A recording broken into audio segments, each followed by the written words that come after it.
Так, привет-привет. Сегодня у нас 26 апреля, день заседания Европейского центрального банка. Интересное будет заседание, я думаю. Конечно, разные есть мнения у аналитиков, крупных инвестдомов. Кто-то склоняется о том, что заседание будет достаточно спокойным. Я, наоборот, жду какого-то разворотного события. То есть, в прошлый раз, когда встречались, мы с вами предполагали, да, что торгуясь где-то вот в этой области, да, было предположение о том, что цена сможет снизиться. В принципе, последняя неделя показала, что это предположение оказалось верным. Рынок действительно смог сформировать какой-то набор конструкций нисходящих. Я в настоящий момент, в принципе, предполагаю, что это у нас какой-то тройной зигзаг, или такой комплекс, в общем, зигзагов, да, направленных вниз. То есть, вот, конечно, не окончательный вариант разметки, и, возможно, не самый лучший в данной ситуации, но что-то более качественное, особенно такое прогнозно верное, наверное, сложно предположить в данный момент, потому что все-таки не совсем понятно, что будет сегодня, насколько будет амплитуда колебаний и, соответственно, какое будет конкретное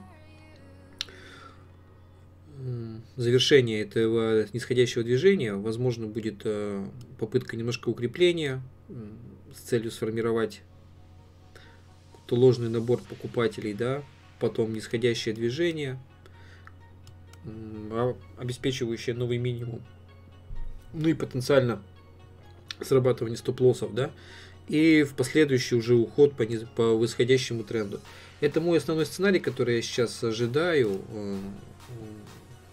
Последнее движение, да, я представил в виде набора зигзагов, опять же, да. W, X, Y. Кстати, здесь у нас можно просмотреть треугольник, да.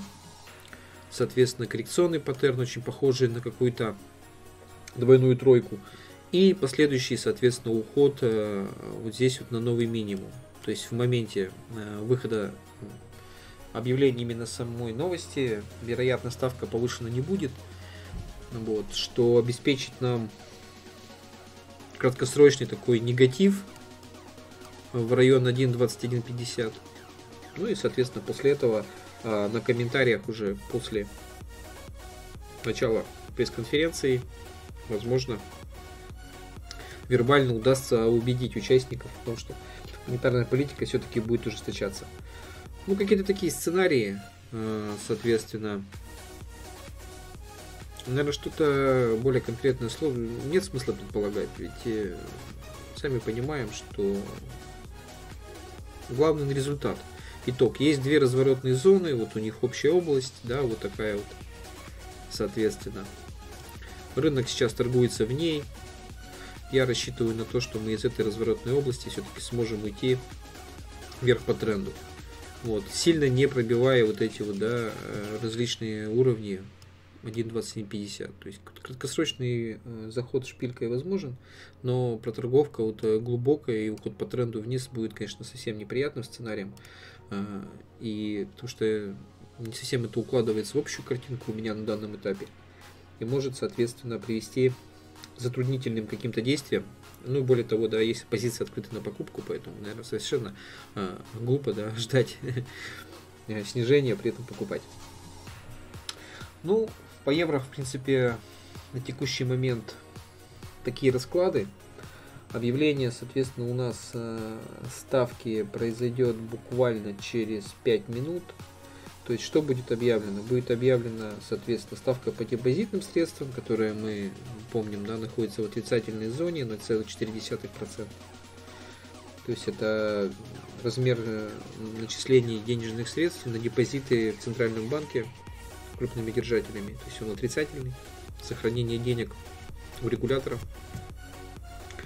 Соответственно, крупный бизнес и крупные инвестиционные компании должны доплачивать. Соответственно, ставка маржинального кредитования ЕЦБ. Ну, понятно, да? То есть, если вы хотите оперировать крупными займами, есть, соответственно, на этот займ определенная процентная ставка за пользование этими деньгами. Составляет на 0,25%. И самое главное, самое основное, что регулирует экономику, это решение по процентной ставке, которая является сейчас 0,0. Ну и, соответственно, все ждут, когда же начнется тот самый период увеличения данной ставки, что будет связано с сокращением стимулами. Ну и мы помним, да, что также еще у нас в более сокращающемся, но все-таки достаточно значимом объеме действует программа обратного выкупа, то есть выкупа различных бумаг, облигаций, акций некоторых крупных компаний в еврозоне, что также стимулирует экономику. Ну, в принципе, наверное, пока все, что нужно знать на данный момент по событию, которое произойдет через 3 минуты. Сильно остальное там разбирать, углубляться, наверное, нет смысла. Почему? Потому что все равно, если нет никакого решения, то за 3 минуты оно не появится. Ну а так только себе запутывать.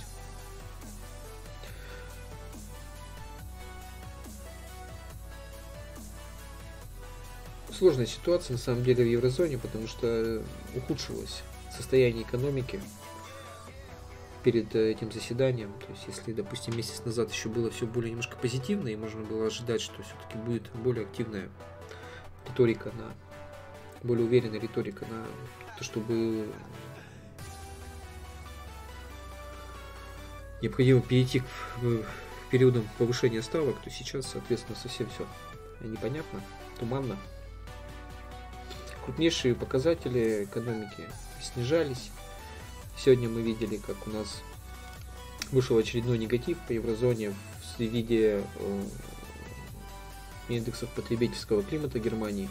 До этого несколько дней назад было серьезное крушение, даже, я бы сказал, не падение индекса ожиданий экономических. То есть бизнес чувствует, что впереди времена непростые, сложные. Но в Америке тоже все не очень хорошо с точки зрения экономики. Но ставка все-таки они как-то повышают. То есть какая-то, видимо, есть более серьезная цель преследуемая, которая нам сейчас непонятна. Так, ну что, ждем. Сейчас начнется, соответственно, более активное движение на рынке.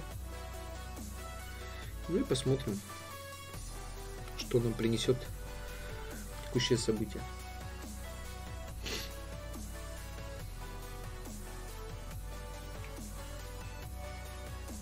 Да, повторю еще раз, не ожидаю никакого изменения, никакого ужесточения сегодня.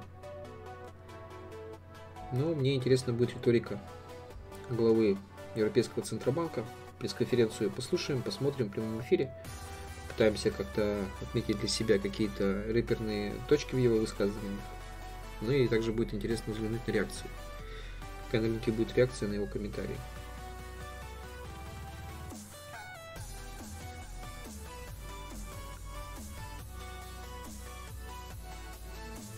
Ну, что, минутка осталась.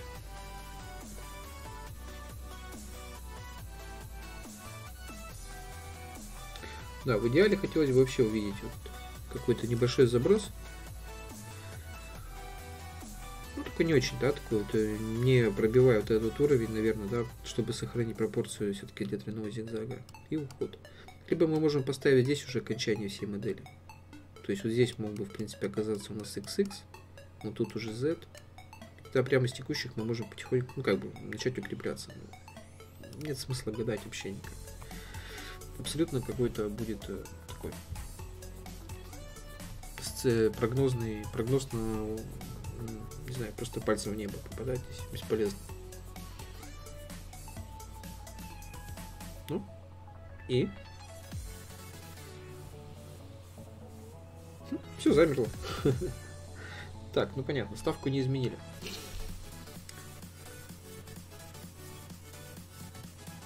Участники рынка в замешательстве.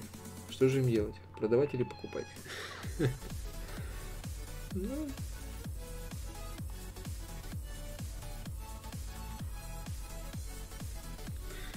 подождем еще несколько минут и потом пройдемся по другим инструментам, пока будет время до пресс-конференции Марио Драги.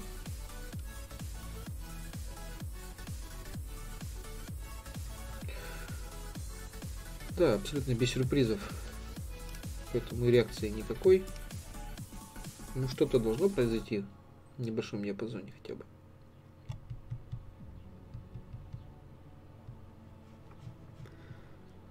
Ну, давай. Пам-пам-пам. И вниз. В разворотную зону, ну а потом уже по тренду.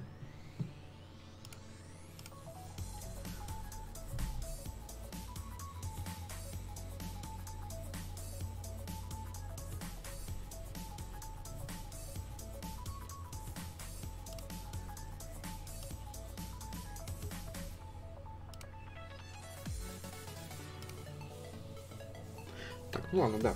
Абсолютно скучно, неинтересно смотреть за отсутствием каких-либо движений по евро. Поэтому, наверное, все-таки мы пройдемся по другим инструментам.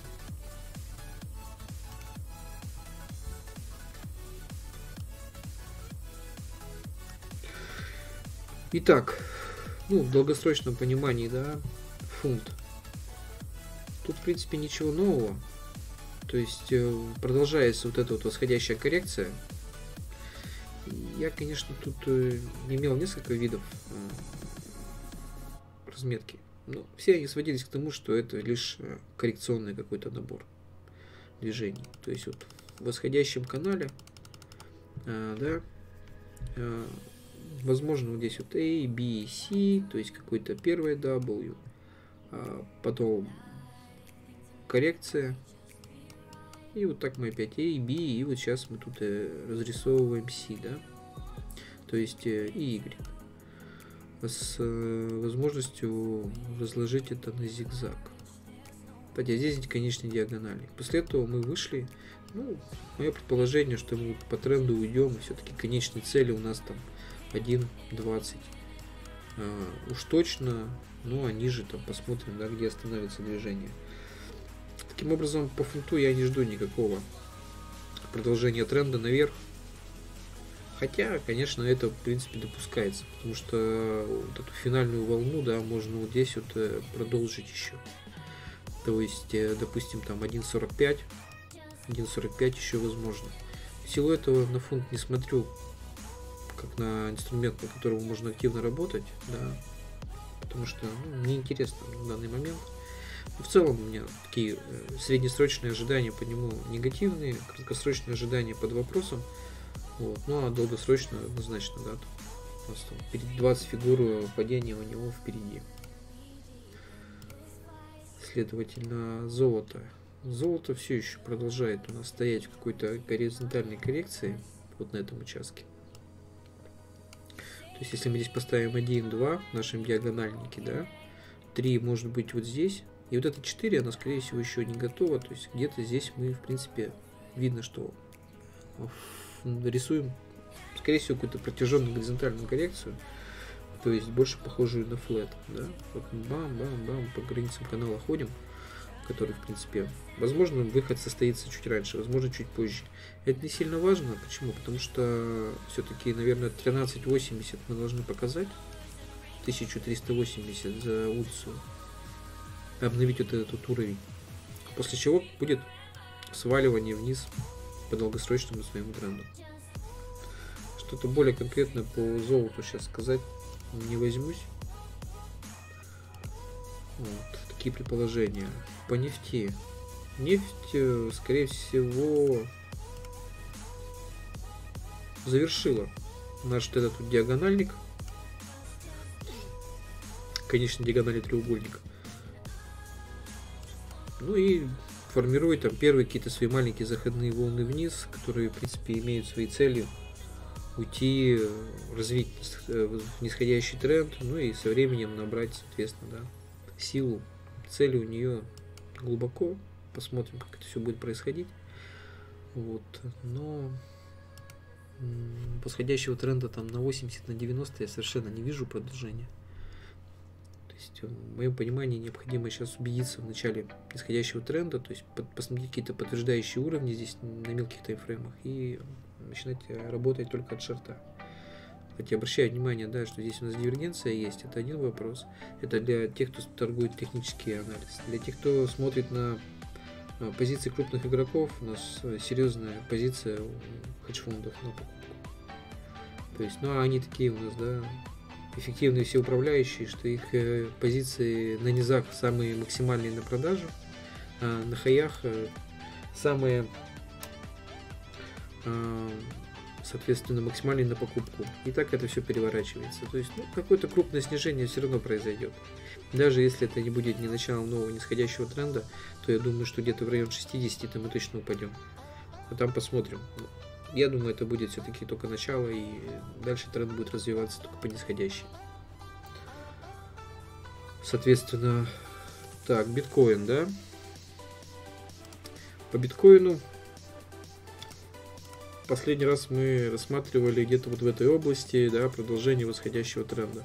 В принципе, наверное, оно состоялось. Если у нас здесь какая-то сдвигающаяся коррекция B и C, потом мы откорректировались двойным зигзагом, то сейчас мы нарисовали А.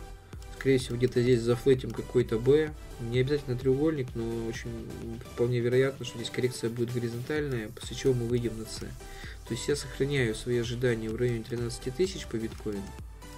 Вот. Этот уровень, да? Эту область. После чего я думаю, что произойдет разворот, и цена пойдет формировать еще новый минимум. То есть, в принципе, все пока идет по сценарию, никаких сюрпризов нет. Никаких сюрпризов нет. И ну, предпринимать какое-то здесь движение достаточно сложно. Да, я, в принципе, понимаю, что у нас от максимума там 9 с лишним. Сейчас у нас тут 8800 было, да, все это неплохо, $400, там, все супер. Ну, для такого движения, для такой волатильности по биткоину это совсем немного. И эти $400, ну, ни о чем здесь, да. Поэтому я, наверное, сохранял лонги для тех, кто пытается досидеть до 13 тысяч. Вот. И, наверное, не дергался пока, по крайней мере. Ну и более того, да, тут, кстати, можно предположить, что если это импульс, то у этого импульса пятая волна с удлинением. Видно, да, что пятая волна с удлинением. По правилам удлинения у нас есть двойной проход Эллиота, у нас должна вернуться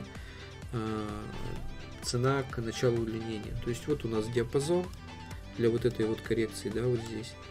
То есть мы еще можем там вплоть до 8000 снижаться в этом диапазоне, формируя какую-то волну B. Но потом все равно будет импульс C, я на него рассчитываю в своем, да, вот, данном сценарии в рамках прогноза.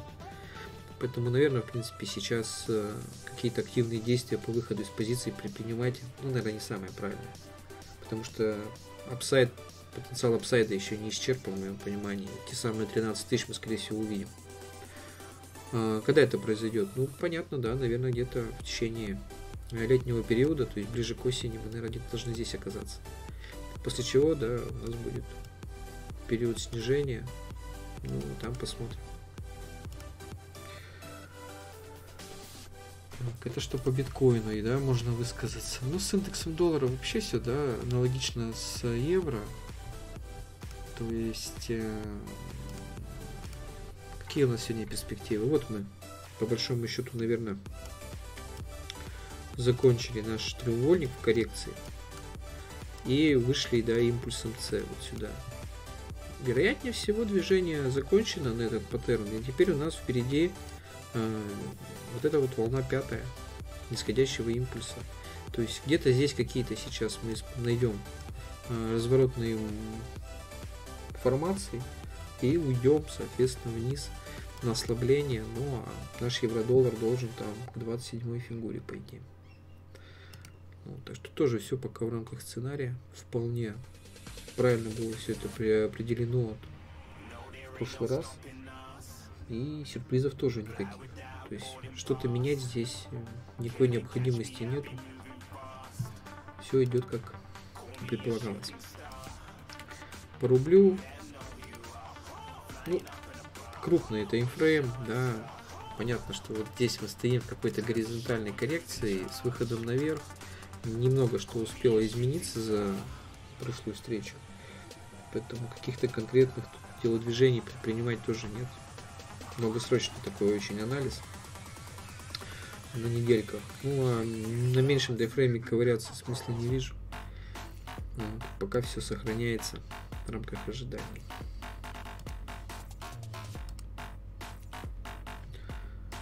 S&P в прошлый раз не смотрели, поэтому можно чуть подробнее о нем поговорить.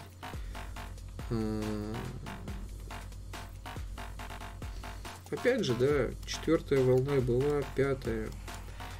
Все это у нас в рамках 5, в 5 там другого, да, таймфрейма старшего, ну, то есть старшего волнового уровня. То есть, по большому счету, все это финал очень-очень-очень крупного цикла, который берет свое начало там, извините меня, с 1920-30-х годов, после Великой депрессии. Кстати, примечательно посмотреть,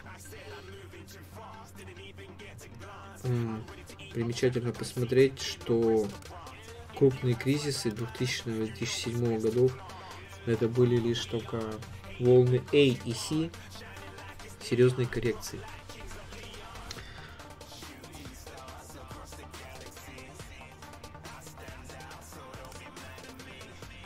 Вот о чем я говорю. То есть здесь у нас, соответственно, большого волнового уровня 3-я волна. Вот это крупная 4-я. Вот у нас было первое падение. Это была какая-то волна A. Кризис 2000 года, да, пузырь доткомов. После чего рынок смог вернуться практически на те же вершины по номинальным значениям индекса. Но очень много метрик показывало, что этот рост, он, ну, пустой, да, так сказать. И после этого мы смогли сформировать еще импульс C. Вот.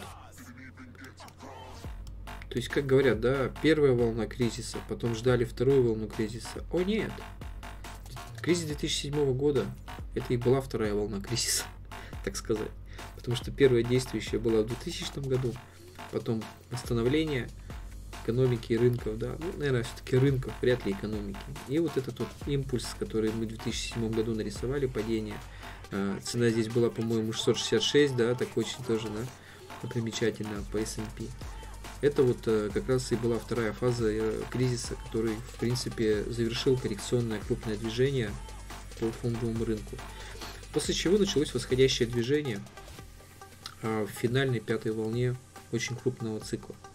Здесь мы могли увидеть, да, вот первую, вторую свою, 3-ю, 4-ю, да, помним мы, соответственно, те проблемы на фондовых рынках Азии, которые здесь состоялись, и что привело также к снижению на площадках развитых рынков, в том числе вот по S&P. И вот мы формируем восходящий финальный, соответственно, импульс в волне 5. 5 в 5. Да, она удлиненная.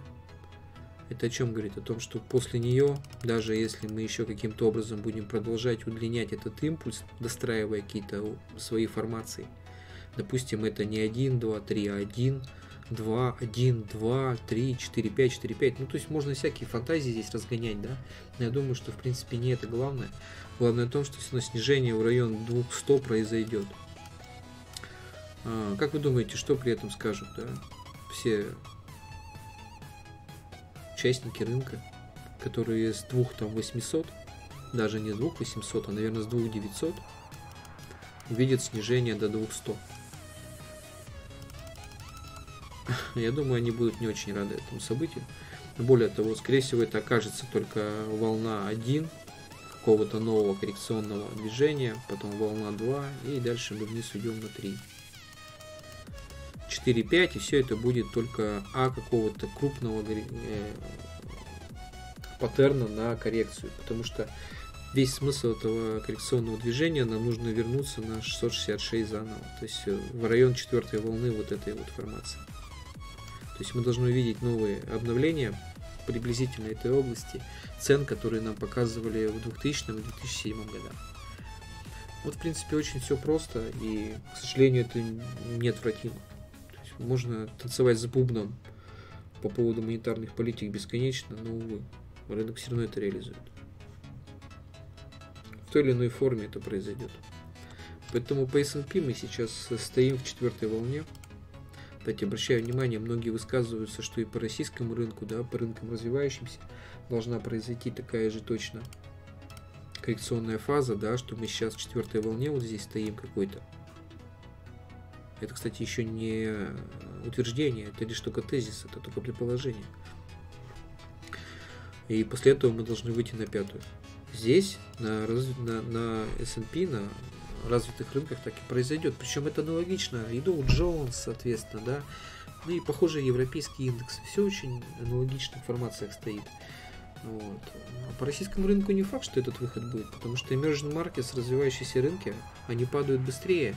И то, что сейчас вот, тут в начале апреля произошло на нашей площадке, да, по индексу РТС, ММВБ, вы обратите внимание, что аналогичные ситуации происходят и на рынках Бразилии, только чуть поменьше, да, на рынках Индии, Турция у нас в похожей ситуации находилась. То есть вообще emerging markets распродали, разнесли.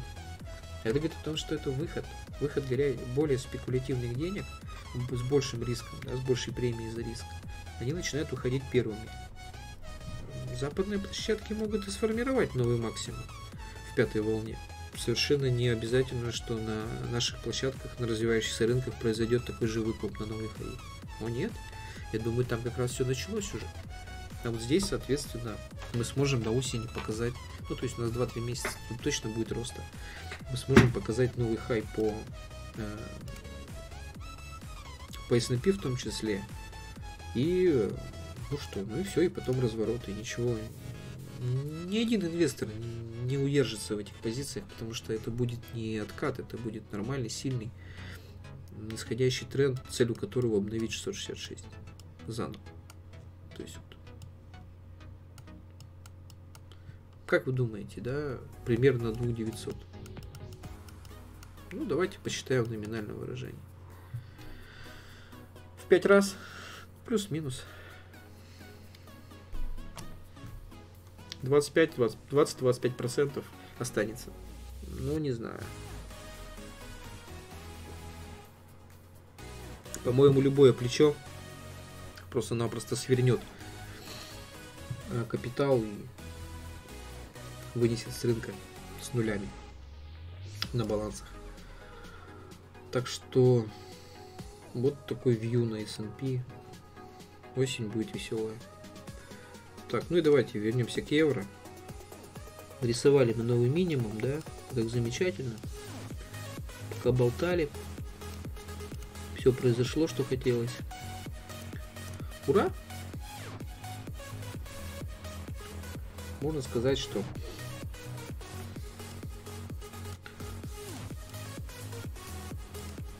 это такое достаточно предположение на, ну, просто по типичному поведению рынков в такие разворотные моменты тоже пока оправдывается.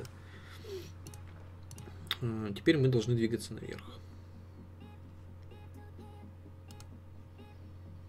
Так, ну, take profit стоит 1.2204. То есть, в принципе, нам надо не очень крупное движение наверх, вполне нормальный такой для сегодняшней волатильности проход. Его хватит, чтобы закрыться. Ну и дальше, естественно, да, только от лонгов на свои цели. Там тоже у нас какой-то период времени должен будет пройти, может быть, несколько месяцев на укрепление евро.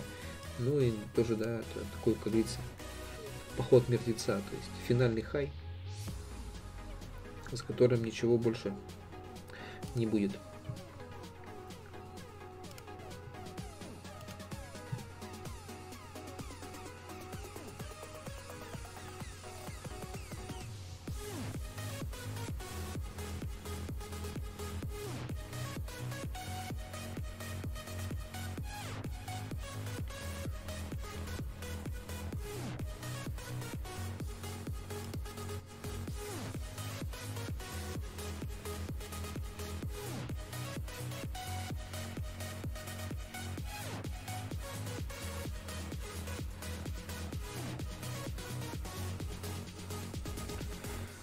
Подождем минут 20, да, и потом поищем нормальную трансляцию пресс-конференции Марио Драги и послушаем ее. Что там, соответственно, будет интересно.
the growth has peaked, but momentum is still continuing. How does he wind up dealing with that, as well as a stronger euro?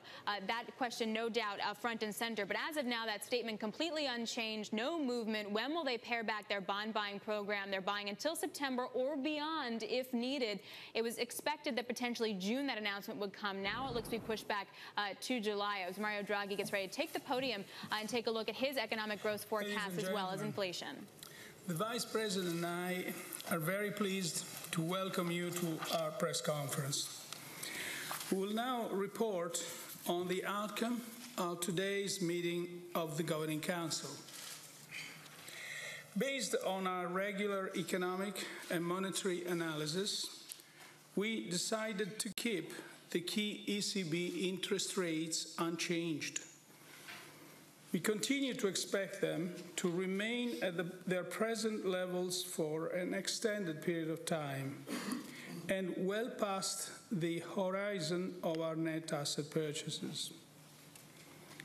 Regarding non-standard monetary policy measures, we confirm that our net asset purchases at the current monthly pace of 30 billion euro are intended to run until the end of September 2018 or beyond if necessary, and in any case until the Governing Council sees a sustained adjustment in the path of inflation consistent with its inflation aim. The Euro system will continue to reinvest the principal payments from maturing securities purchased under the asset purchase program for an extended period of time after the end of its net asset purchases, and in any case for as long as necessary.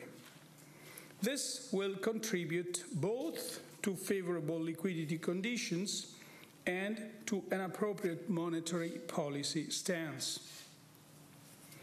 Following several quarters of higher than expected growth, incoming information since our meeting in early March points towards some moderation, while remaining consistent with a solid and broad-based expansion of the euro area economy.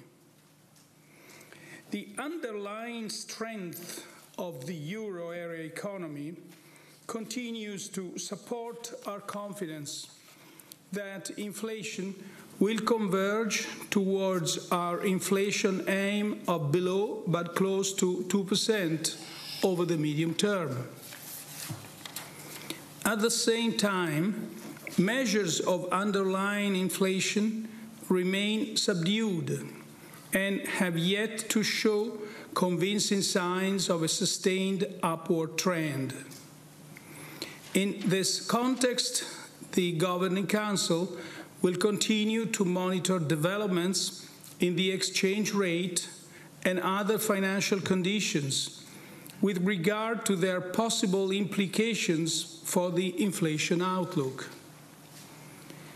Overall, an ample degree of monetary stimulus remains necessary for underlying inflation pressures to continue to build up and support headline inflation developments over the medium term. This continued monetary support is provided by the net asset purchases, by the sizable stock of acquired assets, and the ongoing and forthcoming reinvestments, and by our forward guidance on interest rates. Let me now explain our assessment in greater detail, starting with the economic analysis. Real GDP increased by 0.7% quarter-on-quarter in the fourth quarter of 2017, following similar growth in the previous quarter. This resulted in an average annual growth of 2.4% in 2017, the highest since 2007. The latest economic indicators suggest some moderation in the pace of growth since the start of the year.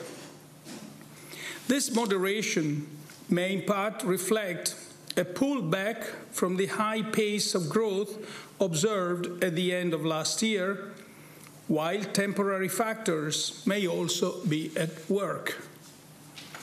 Overall, however, growth is expected to remain solid and broad-based. Our monetary policy measures, which have facilitated the deleveraging process, should continue to underpin domestic demand. Private consumption is supported by ongoing employment gains, which in turn partly reflect past labor market reforms and by growing household wealth.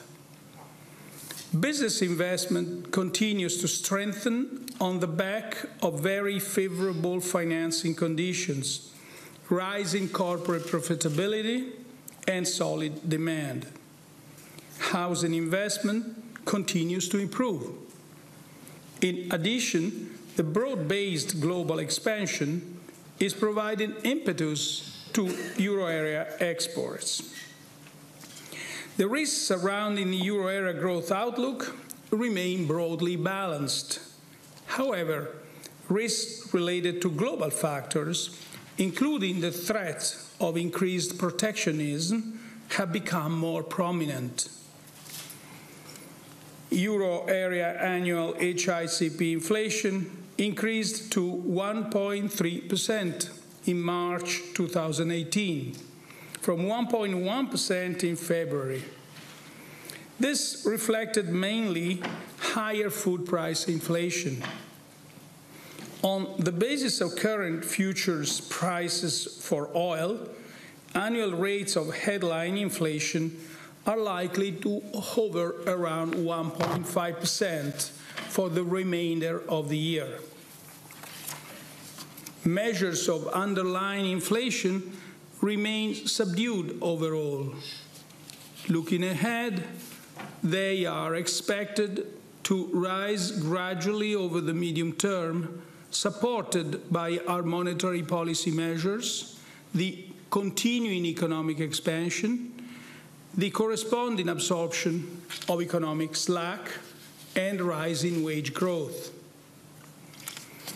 Turning to the monetary analysis, broad money M3 continues to expand at a robust pace, with an annual growth rate of 4.2% in February 2018, slightly below the narrow range observed since mid-2015.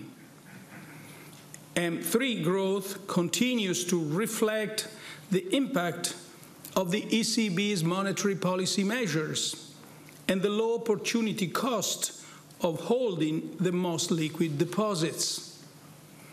Accordingly, the narrow monetary aggregate M1 remained the main contributor to broad money growth, continuing to expand at a solid annual rate. The recovery in the growth of loans to the private sector, observed since the beginning of 2014, is proceeding.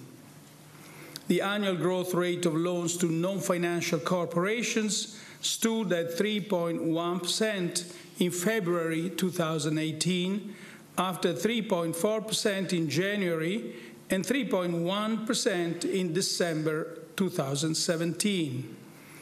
While the annual growth rate of loans to households remained unchanged at 2.9%.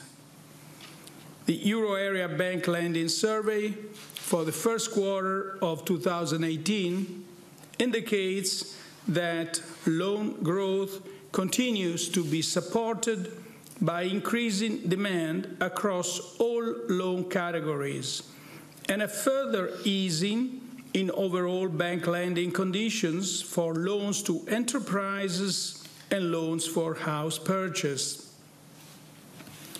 The pass-through of the monetary policy measures put in place since June 2014 continues to significantly support borrowing conditions for firms and households, access to financing, notably for small and medium-sized enterprises and credit flows across the euro area. To sum up, a cross-check of the outcome of the economic analysis with the signals coming from the monetary analysis confirmed the need for an ample degree of monetary accommodation to secure a sustained return of inflation rates towards levels that are below but close to 2% over the medium term. In order to reap the full benefits from our monetary policy measures, other policy areas must contribute decisively to raising the longer-term growth potential and reducing vulnerabilities. The implementation of structural reforms in euro area countries needs to be substantially stepped up to increase resilience, reduce structural unemployment, and boost euro area productivity and growth potential. Against the background of overall limited implementation of the 2017 country-specific recommendations, greater reform effort is necessary in euro area countries. Regarding fiscal policies, the ongoing broad-based expansion calls for rebuilding fiscal buffers. This is particularly important in countries where government debt remains high. All countries would benefit from intensifying efforts towards achieving a more growth-friendly composition of public finances. A full, transparent, and consistent implementation of the Stability and Growth Pact and of the macroeconomic imbalance procedure over time and across countries remains essential to increase the resilience of the euro area economy. Improving the functioning of the economic and monetary union remains a priority. The Governing Council urges specific and decisive steps to complete the banking union and the capital markets union. And we are now at your disposal for questions. Please look. Carolyn Look, Bloomberg News. Mr. Draghi, at your last press conference, you said that strong incoming data on growth was helping to reduce the variance in the path of inflation. I'm wondering, now that we've seen some weaker than expected data, is there a risk that the variance in inflation could increase and potentially slow down the process of convergence? And my second question is, over the last 4 weeks, there has been quite a noticeable drop in the net corporate bond purchases, and I'm wondering whether you could explain the reasons for that. Thank you. Now, let me answer first the second question. I think it's always wrong to fix attention to one specific week or one specific month. There is a certain, there is a certain amount of flexibility around purchases. So what's happened here is that we had a higher seasonal amount of purchases at some point, and therefore we kind of averaged down with lower purchases, and this coincided also with a downsize of the program that took place after December. So there's no specific strategy behind the lower amount of purchases of the corporate bond or the private corporate bonds. Now, the first question perhaps suggests that I kind of report on the exchanges we had today, because this would explain the answer to your question. First of all, the interesting thing is that we didn't discuss monetary policy per se.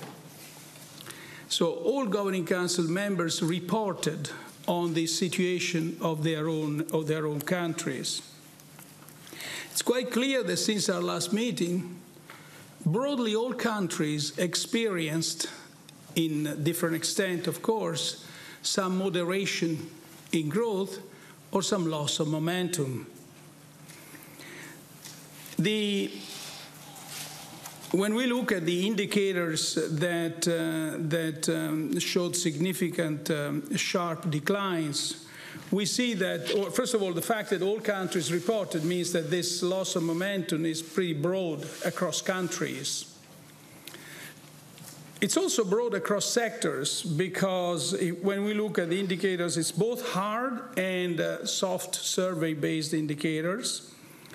Sharp declines were experienced by PMI in most all sectors, in retail sales, manufacturing, services, in construction, and then we had declines in industrial production, in capital goods production. The PMI in exports orders also declined. Also, we had declines in national business and confidence indicators. And these declines were sharp, and in some cases, the extent of these declines was unexpected.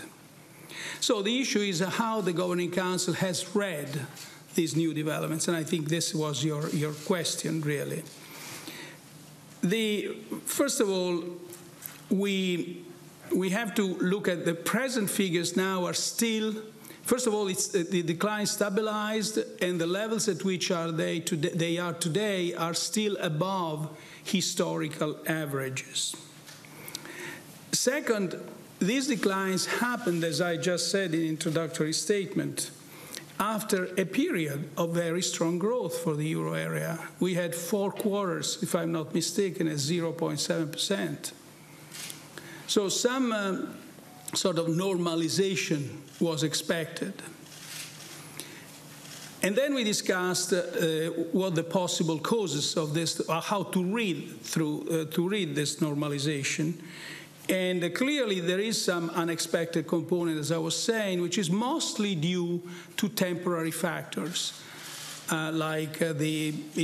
Especially in one country, it's cold weather, it's the strikes, it's the timing of Easter, and there are several temporary factors which may have produced this unexpected size.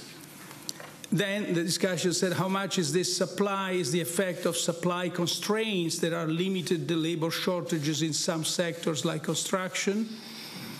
But there are also other phenomena that, like, for example, the drop in backlogs in manufacturing and capital goods sector, that could suggest a softening in demand, and therefore warrant monitoring by the Governing Council. So if I have to give you an idea of what the bottom line of this discussion is, in my view, is basically caution in reading these developments, caution tempered by an unchanged confidence in the convergence of inflation to our inflation aim. The overall growth remains, as I just said, solid and broad-based. And the risks are broadly balanced, but as I said, with more prominence to global risks. And I mentioned protectionism. Now, having said that, measures of underlying inflation since our last meeting moved sideways, and there hasn't been any convincing upward trend or signs that this upward trend may have to come, is about to come. There are certain encouraging signs on nominal wage growth, where we start seeing some movements which may support price pressures in the coming months. So this is about it. I think I've answered your question. Mr. Ferlas? Tom Ferlas from the Wall Street Journal. Mr. Draghi, the euro is considerably stronger than it was a year ago. In previous speeches, you've mentioned that the volatility of the exchange rate is something that you're watching quite closely. It now seems to have stabilized around 122. Is this still something that concerns you? My second question is, I know you said that you didn't discuss the policy outlook, but a lot of analysts are looking at the incoming data and thinking that, and pushing back their forecasts for when the ECB might start to raise interest rates. Do you think that is sensible? And what conditions would you be looking for, do you think, before you started raising interest rates? Thank you. Yeah, again, I'll answer your second question first. I said caution tempered by an unchanged confidence that inflation will converge towards our aim over the medium term. But such convergence remains conditional on an ample degree of monetary accommodation. So, in the end, a steady hand were words used in the discussion in the Governing Council. Our policy has, as you just reminded us, has served us well and will continue to do so. And therefore, the other words we used were patience, prudence, first of all, in assessing, patience, and persistence. And finally, it goes without saying that the Governing Council shares its steadfast commitment to price stability, defined as a rate of inflation which is close but below 2% in the medium term.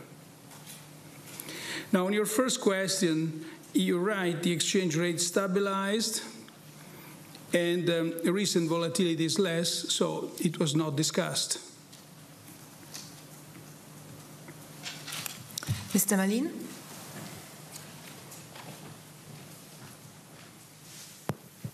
Jan Malin, Handelsblatt. My first question is on, you mentioned protectionism as a risk factor.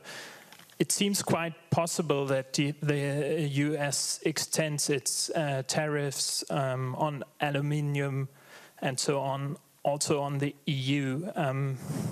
How could an escalation of the trade dispute affect the ECB's monetary policy?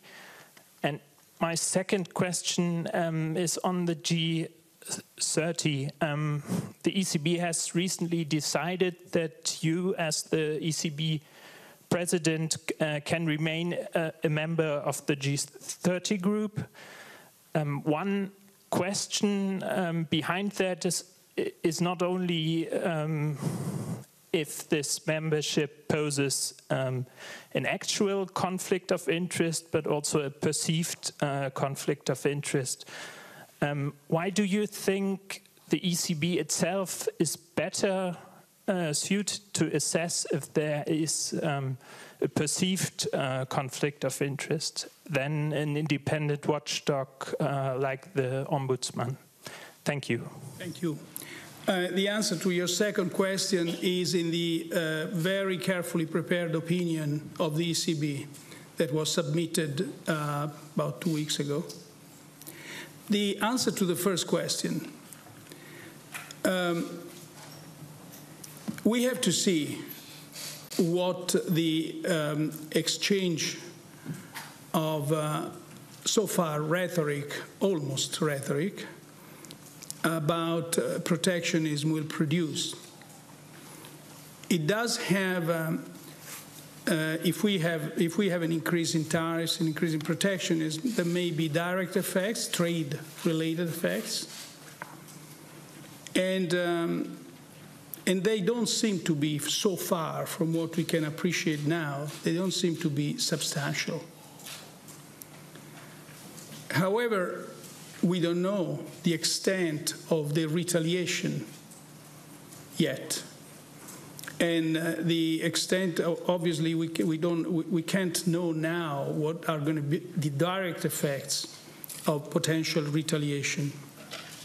What is certainly known is that these events have a profound and rapid effect on confidence.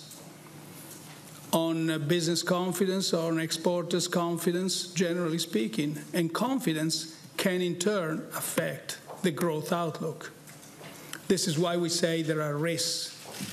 And these risks have acquired more prominence of recent. So we'll have to see basically how the growth outlook and therefore how the change in the growth outlook could alter what is the convergence of our inflation rate to our objective. Thank you. Ms. Weisbach. Annette Weisbach, CNBC. Mr. Draghi, I would like you to ask about your plans for June, because there's a lot of speculation that June may be the meeting where we're going to get a roadmap from you for the second half of this year, how a potential tapering could look like. That's one question. Another question is how what you make of the recent movements in U.S. yields, because we have seen U.S. yields for the first time higher than 3%, multi-year high. Is that affecting your policy, your thinking of monetary policy? Thank you. Thank you. The answer to the first question is that we haven't discussed that. So it would be premature for me to make any comment about that. As far as the second question is concerned, to some extent, this increase in yields in the United States ought to be expected for at least two reasons. One is the different position in the business cycle of the U.S. economy. They have, I think, an unemployment rate which is below 4%, amongst other things. And the recent measures concerning fiscal expansion. So it's a natural development of the economic situation in the United States. Ms. Jones? Claire Jones, Financial Times. You noted in your answer to one of the previous questions about the importance of the effect of trade disputes on confidence. We're already seeing quite a bit of pessimism feed through into some of the business surveys, particularly the German business surveys. So if you're not concerned yet, what will you be looking out for you sound cautious, if not concerned enough to change the policy stance. If you're not willing to do that yet, what will you be looking out for in the month or two ahead to get a sense of whether that impact on confidence is going to produce something more meaningful in terms of a Eurozone economic slowdown, or at least risk that being the case? And the second question is, you talked in a recent speech about the possibility of a reverse hysteresis effect, this idea that with an increase in demand, we could see a revival in supply. I'm just wondering about the impact of that on the inflation target, and if that is the case, that you could have this sort of phenomenon present, does it not maybe make sense to try to overshoot the target, at least for a short period of time? Thank you.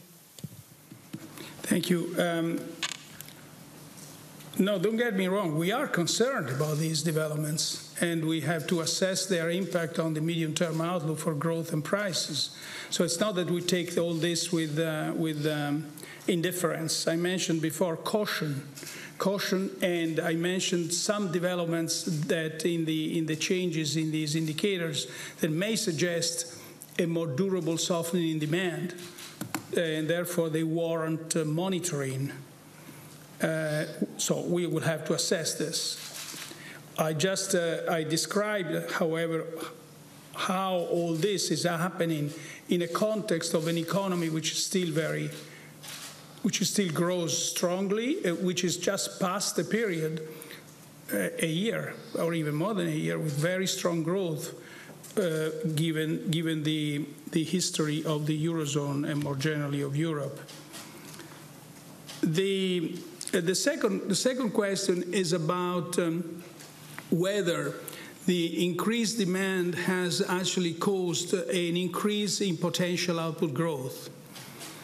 From this viewpoint, it isn't necessarily linked to an overshooting of the inflation rate. It simply would suggest that there is more room for keeping the ample monetary accommodation in place, be it based on assets or be it based on keeping low rates for a longer period of time, while at the same time, if that were the case of a durable increase in potential output growth, where at the same time the neutral rate would be higher. But it doesn't necessarily, it doesn't necessarily suggest any overshooting of inflation. It's, in a sense, two different things, really. Mr. Schreers?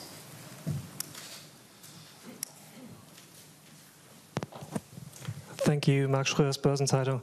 My first question, to be honest, I'm a little bit surprised when you're saying that you didn't discuss the monetary policy outlook or didn't discuss a roadmap. Isn't it already high time to discuss such things, because given that these are decisions that will not be taken within a couple of weeks only? So what is the reason why you're not discussing such things already now? And the second question, if I may, to the Vice President, given that this is his last press conference, I will not ask you whether you will miss us in the future, meeting us every 6 weeks, but given your many years of experience as a central banker and your academic background, what would you say, how will monetary policy after the crisis differ from the period before? And what will this mean in terms of the challenges for central bankers in the future, also in terms of exiting, but also in terms of doing monetary policy in general? Thank you. Thank you. I will answer the first question, which is actually a very, I would say, legitimate question and a proper one. Well, the reason why we didn't discuss monetary policy per se is that the reading of the current developments since the beginning of the year is actually very important in deciding the next steps. So careful assessment, monitoring, the use of more information are all important components in the next decisions. And so the very first thing we have to do is understand exactly and place what's happened in the proper context, whether it's temporary or permanent, whether it's more supply or more demand, whether it's something that is just the beginning of a more significant decline, or it's simply a normalization after a prolonged period of very strong growth. And at the same time, this is combined with my answer to the previous question. What has happened to potential output growth? It was estimated a few years ago to be, I can't remember what the figure is, has it gone up permanently or not? So it is a complex reading, which is essential, I think, for informing our next decisions. So you're right to ask why not discussing monetary policy. That's the answer. Vitor, your question is a big one. Yeah, it's a big one, yes. Well, thank you for the question and for the terms of the question. I will certainly miss you, miss the ECB, miss everything that I have been doing for many years now. I have been a member of the Governing Council for 18 years, 8 as Vice President of the ECB, and I have worked in central banks 33 years of my life. So it's really a change, which I am contemplating, with equanimity, no big deal.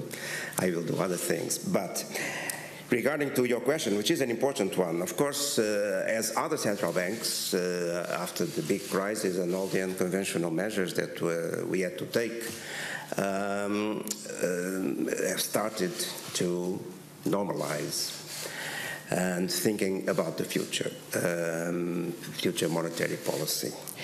Well, the first thing to retain is nevertheless that the set of unconventional instruments that were used are now part of the toolkit of monetary policy to be used, if necessary, in situations that may justify, again, that those instruments would be used. But thinking more about the future, as it was implicit in your question, I have doubts that, on the other hand, one can go back to the simple life of monetary policy as it used to be, with very small central bank balance sheets and just policy targeting the overnight money market rate. Perhaps things will have to change a bit for two main reasons. The first one is that the structure of the financial system has changed enormously. And even in Europe, we are now much less bank-based system than we used to be. In my presentation of the annual report in the European Parliament, I had the occasion of quoting the numbers, which are impressive. Just to sum up, if you take the financing of non-financial firms and you take only the debt instruments of financing non-financial firms, in 2007, 61% of that debt instruments were bank loans. Last year, the number is 45%. And if you take total external financing of non-financial firms, including then equity instruments, bank loans represent only 15% of total external financing of non-financial firms. So the structure has evolved dramatically, which means that the system that monetary policy has to think about to decide on the proper transmission of monetary policy is different. The second element which makes it different is that the complexity of the financial sector and the growing importance of non-bank part of the financial system means that the spectrum of interest rates that are more and more relevant are different. And so monetary policy trying to influence only the overnight rate perhaps will not be enough. I am not fully sure of that, but I think reading, by the way, several academic papers that have been thinking about these, that other instruments may become necessary, and a broader targeting of other interest rates to ensure an effective transmission of monetary policy. So all central banks are now thinking about this medium to long-term future of monetary policy in a ever more complex environment of finance. Thank you. Mr. Canepa?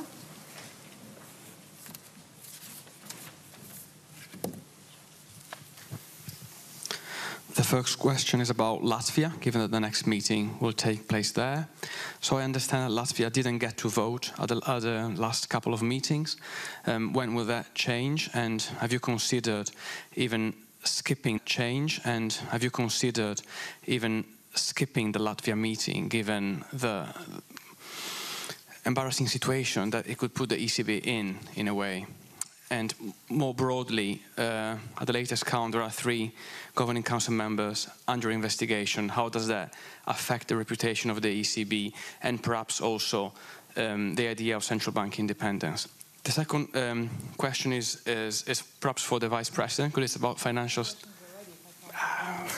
We can maybe wrap the first one into one. The second question is entirely different. It's about financial stability.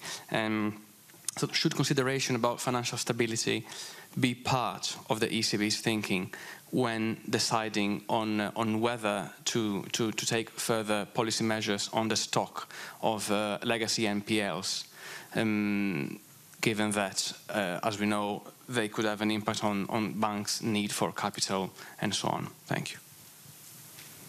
Thank you. Yes, the present situation is one where Latvia can't vote until there will be a governor in place, and so that's a fact. The second point is about I think the reputation of the ECB is pretty good. It may happen that members, we are people, so members might have problems, and that's why the judiciary process is on its way, and it will be found out. Now, what we care, however, different judiciaries in different countries will do their jobs. But what's really very important for us is that the independence of the central bank governors, even personal independence, beyond being institutional independence, be preserved and be protected. And on this point, the Governing Council is absolutely compact and in full agreement. I think I finished. It's your turn. Okay, thank you. Well, on the particular point of financial stability and NPLs, let me first start by signaling that the situation has continued to improve enormously for various reasons, but certainly one of the reasons has been the pressure exerted by the SSM, by the ECB bank supervision, on the banks that have higher NPL ratios. And indeed, those banks over-complied with the targets that they defined and were part of the supervisory dialogue with the SSM, which is a good sign. And by the end of last year, the average ratio of NPLs over total credit was 4.8, coming below 5. Which is a big progress, although more progress is necessary, and that's an average. The situation, as you know, is quite heterogeneous, particularly in 6 countries where the numbers are well above the average. So progress is still necessary. And the progress has to be gradual, as everyone acknowledges. It cannot be done for one moment to the other. By the way, the banks are much better capitalized than before, and that's very important because it means that in the short term, the question of NPLs is not a question of immediate solvency issue, because the banks have the capital. The problem is that having an important part of their total assets in assets that are not generating normal income affects the profitability of the banks, and that's the more immediate concern. Of course, if the bank is not profitable for many years, then the solvency issue may arise later down the road. But the banks are much better capitalized. Indeed, in terms of the common equity capital ratio, the average now is 14.3. And no bank, however small, has less than 11 in common equity. And that's not total capital, it's just common equity.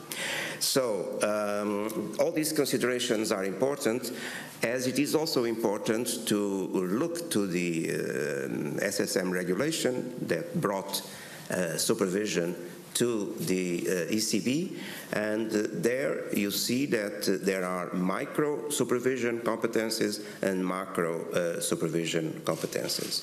And the ECB inherited then also a macroprudential capacity via the SSM regulation. So the ECB/bank supervision, or SSM, as in its mandate, in its basic legislation, both dimensions of supervision.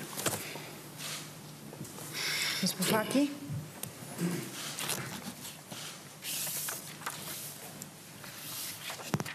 Isabella Bufacchi from Sole 24 Ore. I have 2 questions related to interest rates. The first is on monetary policy. The Bank of Japan, QQE, has tried to have a target for 10-year JGBs, more or less close to 0%, to go along with negative interest rates. Now, is there a level that you look at the bonds 10-year that, in response to the rise of US treasuries, could arrive to a level that is unwarranted or not welcome, and that could be seen like a tightening that you don't want on financial market conditions? And the second question related to interest rate rise, and so maybe the end of cheap money, and looking at financial stability.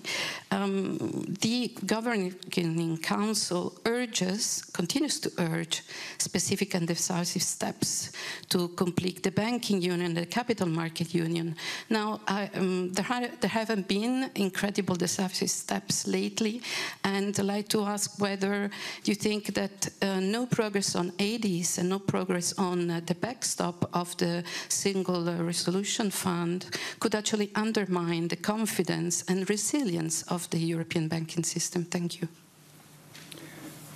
Thank you. The answer to the first question is that we did say on a variety of other occasions that we will be reacting to any unwanted or unwarranted tightening of financial conditions that might affect our medium-term outlook for price stability. And this remains the commitment of the Governing Council. And when we say that an ample degree of monetary accommodation remains essential to guarantee the self-sustained convergence of inflation to our inflation aim, that's what we mean. And we mean that we are ready to adapt this ample accommodation to any unwanted tightening of financing conditions that may alter our medium-term outlook for price stability. On the second question, you are right. There haven't been many steps of recent in completing the banking union. There have been a prolonged discussion. You should understand that this is mostly for member states to discuss, so we are not really in a sense, party to any negotiation. These are important decisions and are, to some extent, political decisions. Having said that, it's unquestionable that the decision that leaders took in the June of 2012 to proceed with the banking union, to create the SSM, to create the Single Resolution Board, to establish the fund, the Single Resolution Fund, and the ESM, were all decisions that were addressing evident fragilities, apparent fragilities of the monetary union, and which were made evident by the crisis, but were actually pre-existing the crisis. There are several reasons why a banking union and a capital market union are essential for risk sharing in the future without even thinking to fiscal capacity or other forms of risk sharing. So it's very important. It's overdue. Progress should be made. That's what we say each and every time in our introductory statement. Having said that, we cannot do much more on that, and we certainly contribute as an advisor to the ongoing discussion. Mr. Jakisch? Klaus-Anna Jakisch, ARD German Television. Mr. President, I would like to touch on your remarks you're having in every press conference that you see a lack of support by the political leaders. I would like to ask you, French President Macron has made... I wouldn't make that dramatic, huh? Well, I've put it in my words, if you allow. Please let me ask you, touching on the ideas of French President Emmanuel Macron has put forward, who many people see as really significant in order to bring forward EMU. Unfortunately, he's getting very lukewarm support by most of the other leaders and also of his allies. Would you please comment your view on this, how you see these developments, please? And secondly, please allow me a second question to Mr. Constancio. Mr. Constancio, you are the only one of the members in the directorate who are going to leave in the next months this directorate. And some people say there is now a type of generation change going to take place in the next months. If I understand this right, a lot of people in the directorate had really the wish that by the time this type of generation change is going to take place, government monetary policy should be back to a type of normalization. It seems that this is very difficult to achieve. Would you please give us your ideas, your comments on this, how you feel about this? Thank you very much. Thank you.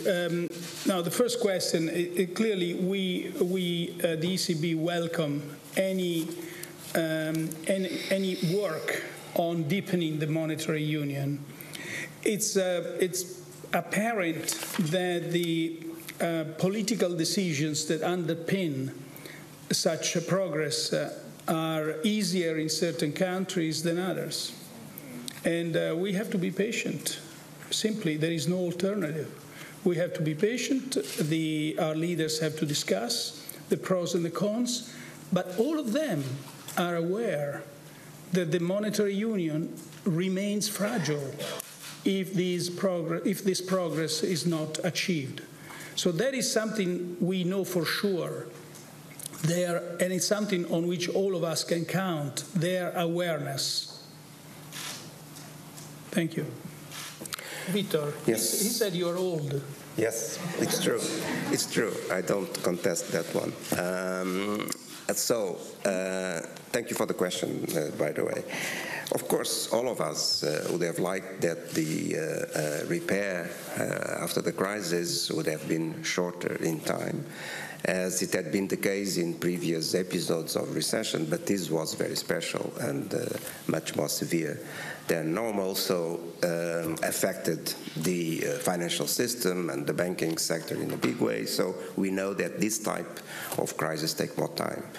But we can look back and perhaps with a little bit more of optimism that was implicit in your question, in the sense that we can say that most of the work has been done and that we are on the path to, as this press conference also indicated in the initial statement, in the answers of the President, that everyone feels confident that we are in the way to the normalization of our objective regarding price stability, and meaning that most of the way has been achieved, and that's very important. Of course, when we leave with a sense of the work almost done in that respect. And that monetary policy, perhaps, hopefully, in the next few years will not be as exciting as it has been during the years I spent in the board, because I came in the 1st of June of 2010 at the peak of the crisis. So that's a sense of fulfillment, but at the same time, yes, we would like to see the work done. Well, it's never done, because we know that sometime down the road there will be another recessionary episode, very unlikely of the same scale of the one we had. But it will come. But the conditions now of inertia, of self-sustainability, of growth at this moment in the euro area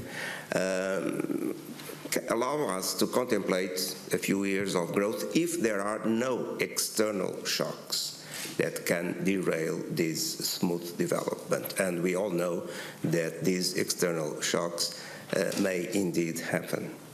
Thank you. Thank you, thank you. Well, before we leave, just let me share with all of you just 2 words on Vitor Constancio. You've been next to me on this podium now for almost 7 years. Plus 6 years as central bank governors, we've been sitting next to each other at the Governing Council, fiercely disagreeing on a variety of things, of course, but basically with an enormous, actually agree more often than not, and an enormous respect for you. Just one thing, I think you know it, but I just want to let you know this and tell you in front of all our friends here. You have been a fundamental presence in the Governing Council and in the board. You have been fundamental in taking key decisions over the last 6 years. And it's with the memory of your advice and the passion that you put in carrying forward your arguments and your convictions that will always remember you. Thank you. Thank you, Vitor. Thank you very much. Now, one word, however, before we leave, in which I want to welcome Vitor's successor, and Luis de Guindos, who will join us as of 1st of June and attend our press conference in Riga. Thank you. Thank you. That does it for the news conference in Frankfurt, Germany at the ECB with ECB President Mario Draghi and outgoing Vice President Vitor Constancio. A rather nice end to that news conference. Let's get to the price action very quickly. Euro dollar looking like this off the back of that news conference, going pretty flat into the decision and coming out positive to about 122, up by about 1/3%. On the margin, a little bit of a hawkish tilt if you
Так, значит, закончилась пресс-конференция Марио Драги.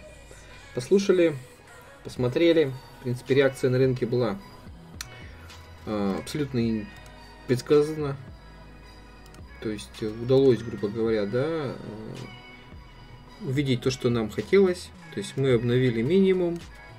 Цена выполнила движение, завершив предполагаемую вот эту волну Z, да. И начала свой восходящий тренд.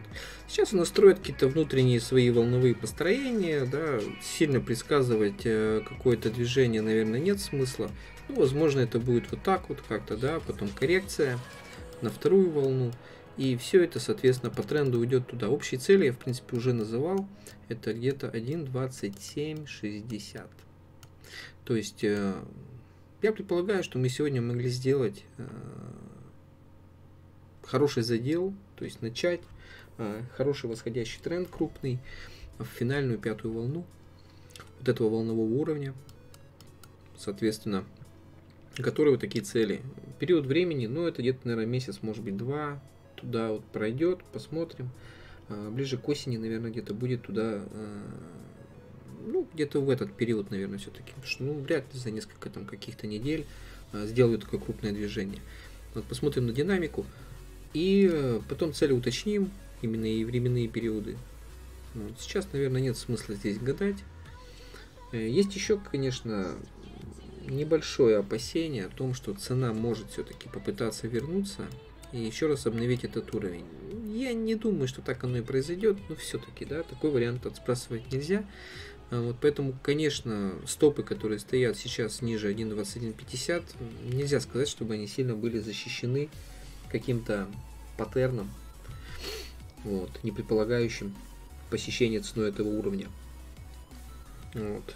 Микроскопический шанс, но все-таки есть, ну, в моем понимании, опять же, да.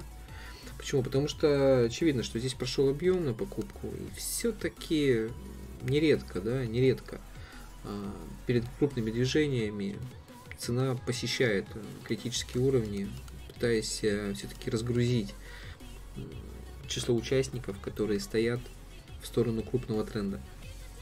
Это не заговор куклов, это не, соответственно, какой-то там вуду, да, и не какие-то там, соответственно, конспирологические теории. Это просто нормальное рыночное поведение участников, которые все-таки имеют более крупный капитал и могут хоть как-то влиять на цену, да. Ну а уж там про всякие различные кооперации ведущих трейдеров крупных инвестдомов, которые могут, в принципе, каким-то образом пытаться консолидировать свои усилия для того, чтобы совершить небольшие движения, но не менее для них ценные. Поэтому, в принципе, конечно, такой шанс есть, и я бы его не отбрасывал. С точки зрения паттерна по волновой теории тоже нельзя исключить, потому что вот эта финальная волна, вот эта вот вся Z, да, вот она отсюда развивается, она может, соответственно, перестроиться. Я не дам 100%, что вот этот вот вариант разметки единственно верный в данном случае. Можно попытаться будет сделать это вот таким образом, да. Ну вот кто даст гарантии? Да, в принципе, практически никакой. Поэтому я, естественно, ну, данная стратегия не предусматривает установку стопов в этот уровень, да.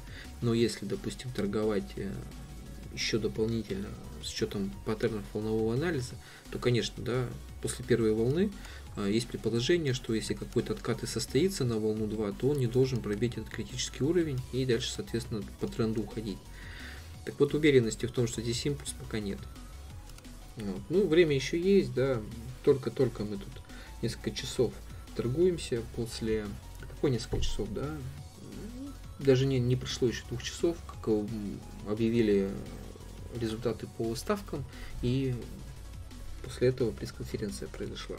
Потом посмотрим, как это будет все развиваться, но я не жду какого-то сильного движения по евро вниз.